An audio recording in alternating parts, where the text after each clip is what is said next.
You guys, the real MVP of episode 9, Camille and Thomas. They gave what needed to be given on this type of reality show. If you guys are new here, my name is Ashley and this is My Sweet Perspective, where I give my take on all things TV and movie related. Y'all know I'm here to put you on. And we are back to talk Married at First Sight, season 18, episode 9. You into some crazy stuff. And the couple's coupled as they're going to do. But again, I say to you, Camille and Thomas, this was the underdog. This was the couple the only couple I had hope for, honestly, and they delivered. When I tell you, finally Camille put down that guard, finally put down that card and let that man take her to the jungle, and he did. I don't know what happened in that room, but Mr. Thomas put it down. I have no doubt, because the way she was smiling after, like, baby, let me go buy you some earrings. Let me go buy you a chain. Let me go buy you a bracelet, because I'm gonna help the swag happen. All right. After what you did in that room, I'm gonna make the swag happen. It tickled me. He said, I'm gonna stand up. I'm gonna put my big boy drawers on and I am going to give her what she can feel. So he decides that he's gonna give her a massage. They're really connecting, because outside of her desire for him to be more urban, I'm gonna set it right there and say it like that, they really didn't have any issues as far as their ability to get along or really get to know each other. And so I think him doing the whole massage, planning that out, baby kissing her on her back, her leg, she wanted him to grab her booty. And he kissing and she's like, well, what are we waiting for? So I guess his hands did a little something, his lips did a little something in there, because she was ready to see what it's hitting on, right? Because that's very important. And so again, after that, it was a new Camille. I said, well, later in the episode, we see them meet with Dr. Pia and they talk about the intimacy there. And this part actually really made me get emotional, because Thomas is sharing about love. They're talking about, when are you going to be ready to say, I love you? And he goes into this thing where I haven't been the best partner in my past relationships. And I'm in a place right now, basically, of imposter syndrome. He doesn't believe now that he's worthy of a love. And seeing Camille reach over, hug him, embrace him, gave me everything that I needed. It was nice to see that he was vulnerable and open. And of course, he's just saying he wants to feel safe in this space. And that's what Camille can do for him. And she is just wanting, again, the ability to be herself. But again, she's been allowed to be herself. I haven't seen him judging or coming for her, how she acts, how she speaks, any of those things. I think the difference in the relationship, it felt a bit contrived to me and it felt a bit superficial, because get a chance to really know this man. He may not present like the chocolatey goodness that you're used to, but let's try a new flavor, baby. This might be the flavor that you've been missing out your whole life. I loved it. I love the dynamic. I love how they are slowly growing into something. I think it's beautiful. I am here for all of the moments right now with Camille and Thomas. She's off the list. And I'm just excited to see what's going to happen going forward. And in the after show, Big Thomas is like, listen, I'm trying to see what that be like. Because when they talk to Dr. Pia, she like, oh, I want the whips and chains. Yeah, I don't put no whips and chains, but you can't hold me down, because you can put that loving on me. I'm just saying, is what it gave. And he said he's willing and ready to experience all that is Camille. And I'm here for this carrying on. That is your husband. That is your wife. Y'all are married. The marriage bed is undefiled. So go get after it. I'm not mad. Now let's talk about Carla and Juan. And it all comes out because this is what I've always thought in terms of this couple. I knew it wasn't steam heat for him. I don't think Juan necessarily wanted a Latina woman, if I can be honest with you. I really, really don't. And so we find out a little bit about them. Again, they're not connecting on any cylinders. She's saying that she is touchy-feely. She wants the cuddles, the kisses, the hugs. And he's on the other side of that. Like, I don't want none of that. I don't know you like that. They start talking about her career. And again, the answers that she gives are very ambiguous. I don't think Carla's had a job this entire time. If I can be honest with you, and looking at what the previews for episode 10 look like, talking about she quitting her job. Carla ain't got no job, man. She didn't have a place. She doesn't have a job. She is not giving the energy that Juan wants or needs, and he's not attracted to her. Now, people say on the honeymoon they was steam heat. I don't think it was ever steam heat between these two. And Carla's looking at him like, well, what you gonna do about it? And I think Carla's used to a different type of man. I think she's used to a man that that wants her, and Juan just clearly does not. He's cooking for her and doing all those things, and he's nice enough, but again, it's friendship vibes, right? So they meet with Dr. Pia, and it comes out. Juan says, I'm not there yet. I'm not attracted like that. She's a beautiful girl, beautiful gowns, but I don't want that box. I don't want it. And again, between work ethic, between lack of attraction, between just completely different lifestyles, this was never going to be a match. To me, it was never going to be a thing, right? Next, let's go to Michelle and David. And David's, I feel like, finally at his wit's end, because she is going to continue harping at this stuff. And my thing is, just give it up already. You are dragging it. We are 9 episodes in, and you still really can't find anything decent about this man. You really still haven't given him a chance to even get to know him. Again, like I said, he wouldn't be my cup of tea either. But baby, when we meet with Dr. Pia, and Dr. Pia runs the tape, and he's literally everything she said that she wanted, and she's like, oh, this is gonna piss me off. Michelle, why are you mad now, sis? This is what you wanted. You're just not attracted to him. And I wish you would say that. I wish you would just stop putting on and stop pretending. And Dr. P is like, well, you're just getting in your own way. You're not trying to be open. And Michelle's not, and she won't. She has made up her mind. And I think it's irresponsible of the experts to act like someone should completely forego all of the things that they want or need in someone just to appease the show. Because at the end of the day, it does not only her a disservice, it does David a disservice as well. And of course, he's sitting up there, I just feel beat up. I feel like I'm never going to be good enough. I feel like it's one thing after the other. Literally, she's picking me apart, and he's continuing to smile. Now, and this is his approach. This is what he wants to do in the after show. His dad says, if at first you don't succeed, try and try again. So that's his motto and the way that he lives his life. But baby, you got to know when to hold him and know when to fold him. And the way she wouldn't keep coming for me, girl, we know that's established. Can you get over it or nah? Because if you can't, we're both wasting our time here. Or get off the pot at this point. I'm just sick of looking at her, honestly. I really, really am. I get having desires and your boundaries, but girl, you should have been honest. You should have been honest when you talked to those experts. You should have been honest when you were making your asks and your requests, because he is all of those things that she wanted. Maybe attractiveness is relative, right? Beauty's in the eye of the beholder. I say it and I'll say it. I said it before, I'll say it again. If he was big fine in her eyes, none of this would matter. None of the second shift wouldn't matter. The man bun wouldn't matter. None of that. But she doesn't like anything about this man. She hates the way that he talks, the way that he dresses. What did Kendrick say? I hate the way that you talk. I hate the way that you walk. I hate listen, she just does. And I think it does both of them a disservice. Now, is this going to justify him sneaking out and getting with the whore of Babylon? Absolutely not. But at this point, girl, leave the show.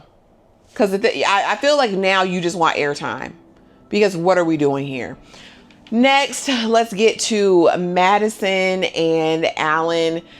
He didn't make her little flag football game, and so she was pissy. Come to find out, they had went to the club after the housewarming, and his friend said that she had left him there, and so he leaves thinking she's gone.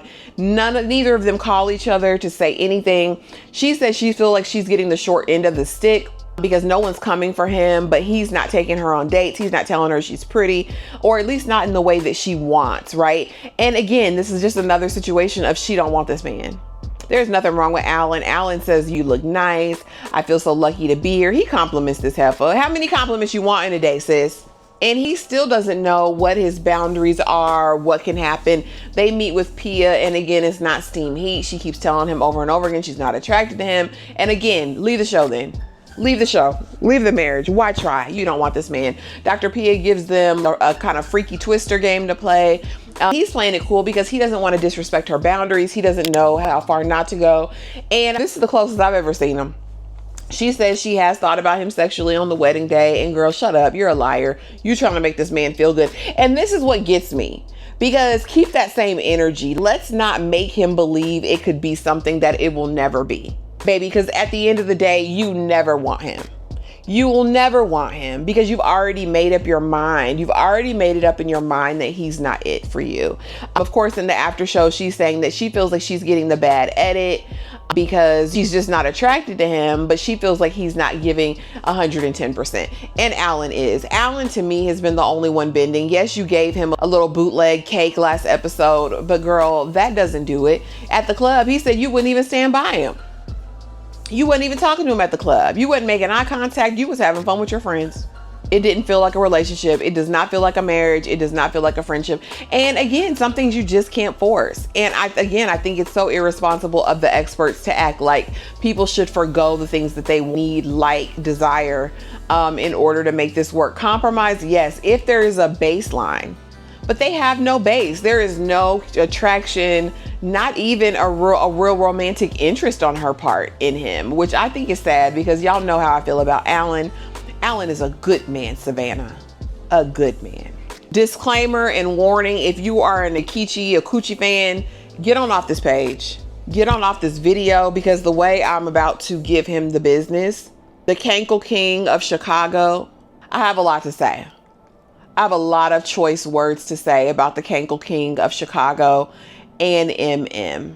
So she violated your consent, sir? I didn't know if I was supposed to be mad at Ikechi for showing up and acting the way he did, acting the ass that he is, or if I should have been mad at Dr. Pia for framing it in this light.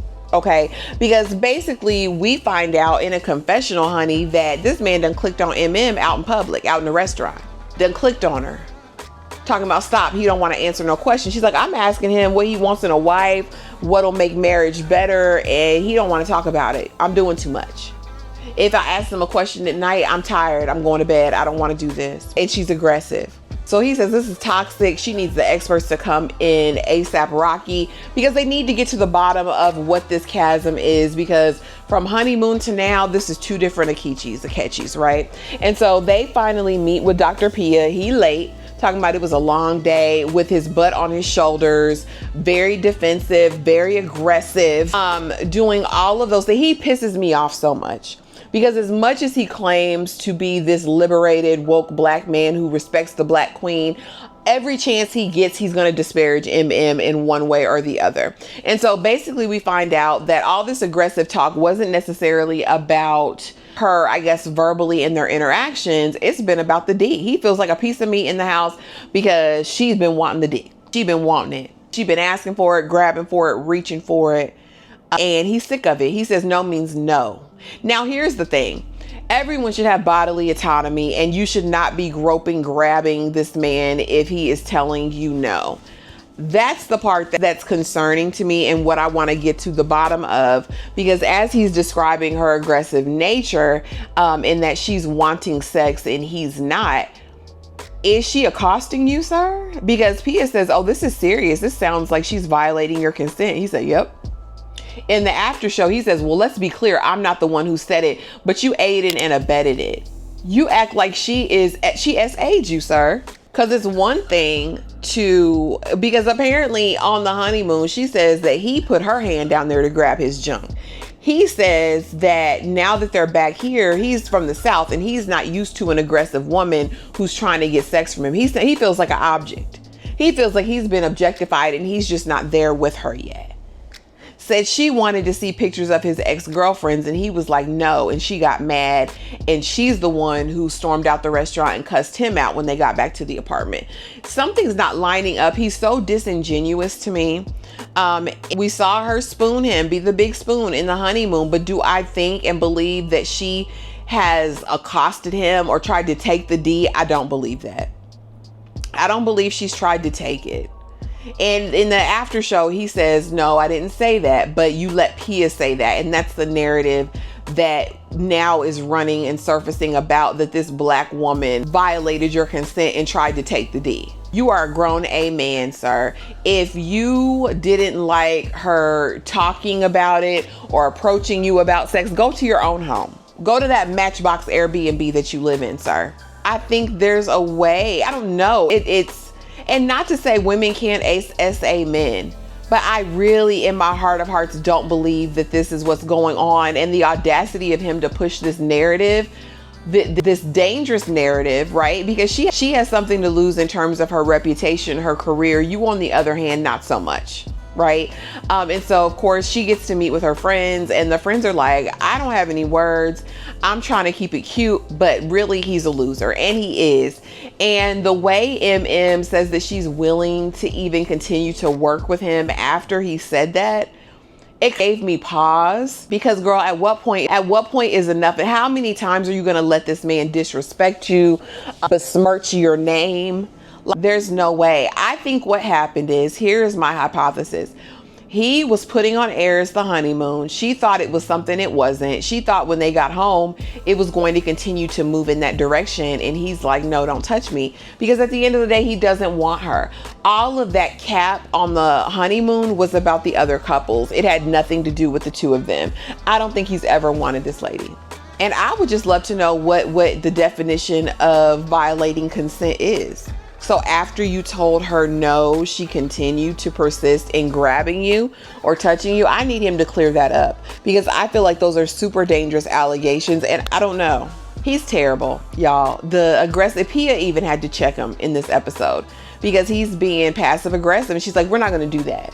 Can you do that? He's like, yes, ma'am. He's just, to be at his big age and still not have skills to speak with all of this attitude and sass is really unfortunate, because I was looking at him the other night, and Ikechi is not a bad looking man. It's just that spirit in him. I see it. I saw it from the very beginning. He is just not a good, kind, or nice person. And I want so much more for MM. I hate that she's finding herself in this position, and I hate that her embarrassment is now on public display. I will say this: if she did in fact go overboard, that is wrong. I don't condone SA in any form or fashion.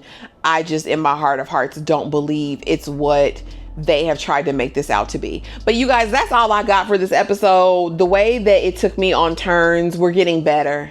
It's getting better. I'm excited to see what's going to happen. Now, no new episodes will be out until January 7th.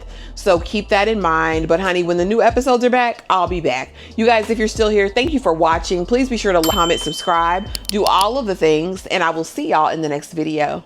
Bye.